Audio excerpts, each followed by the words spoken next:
Welcome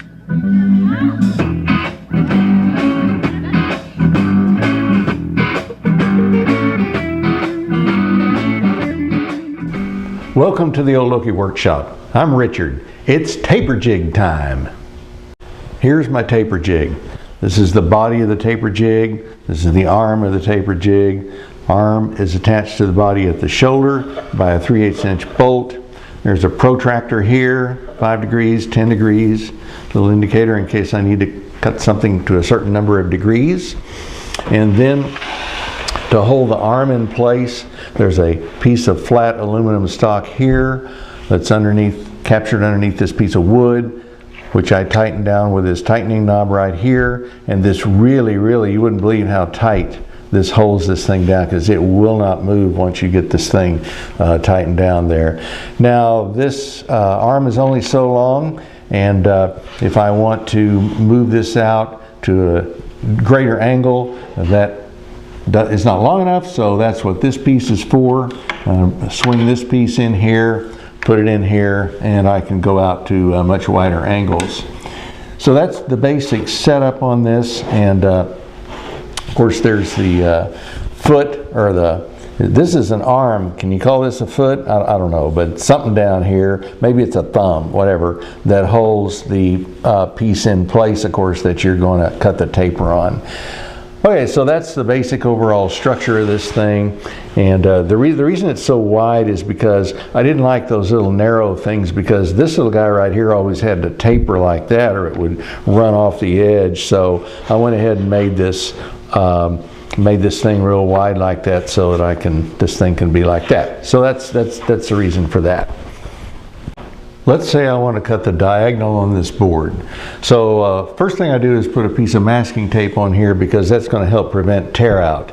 And I've got a video on that, on how to prevent tear out when cross-cutting plywood, you can take a look at. So I do that, and then I'm going to draw the line on here, which you can see, and then I'm going to take this rule, I'm going to put on top of this and line it up with that line, and then I'm going to line this whole thing up with some marks. So there's a mark down here on the rail of this table saw, and then there's also some marks right here. Both sides of the saw curve actually are right there, and I can line this thing up to exactly where it needs to be, or where it's going to be when it goes to the saw.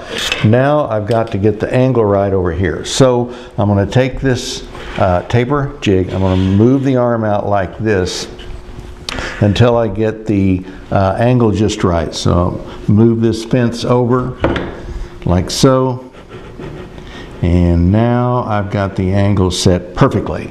So now I got that, so then I'm going to tighten this down, and I got my angle set. Now this needs to be moved down here to this foot. All right, so now that moved it over this way, so as a result of that, I've got to move the whole shoot and match over until I get this line back up again, which is going to be right there. Then I can lock the fence down. Now I'm ready to make the cut, except for one thing. I'm sure you've noticed. This is going to cut through this foot, cut it plumb off like that. So this is not going to work. So to cut a diagonal on a board, we have to do something different. Normally, we're cutting angles on boards like this. You know, usually like on a table leg, you're going to cut like that. So here I've exaggerated this to where we got a problem with cutting this off. So we're going to have to figure out how to solve that problem. Now, of course, this board did not come this size, right? Came in a sheet of plywood, and I cut it down. But the mistake I made was to think that I could cut this diagonal later, and I can't. So I got to think ahead, wind the clock back in time with me to a point in time when this board was this big. It was actually this board right here, see? Okay, so at that point in time, I should think ahead and say, you know, if I cut this off now to get these two triangles, I'm not going to be able to do that.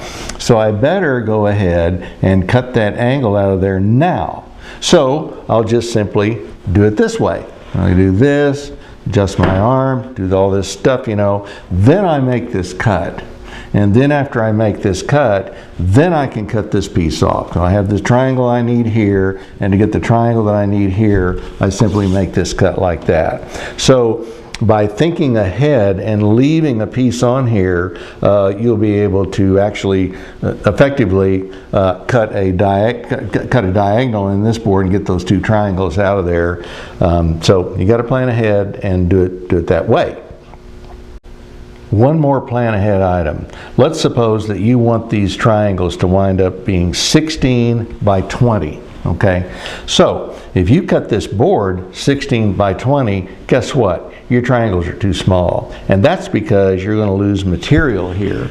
So one of the things to think about this, or a way to think about this, is an exaggeration. Suppose the saw curve was like a ½ inch wide.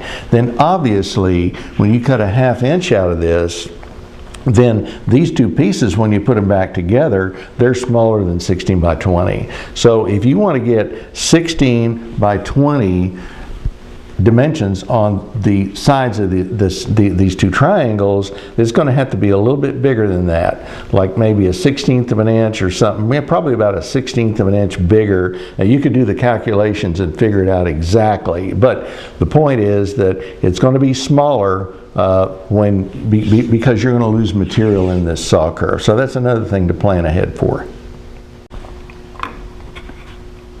That covers the design and construction of my enormous taper jig, including how to line it up and how to not cut diagonals out of a board and plan ahead and all that sort of stuff. So that'll do it for this episode. Thanks for watching. That's a wrap.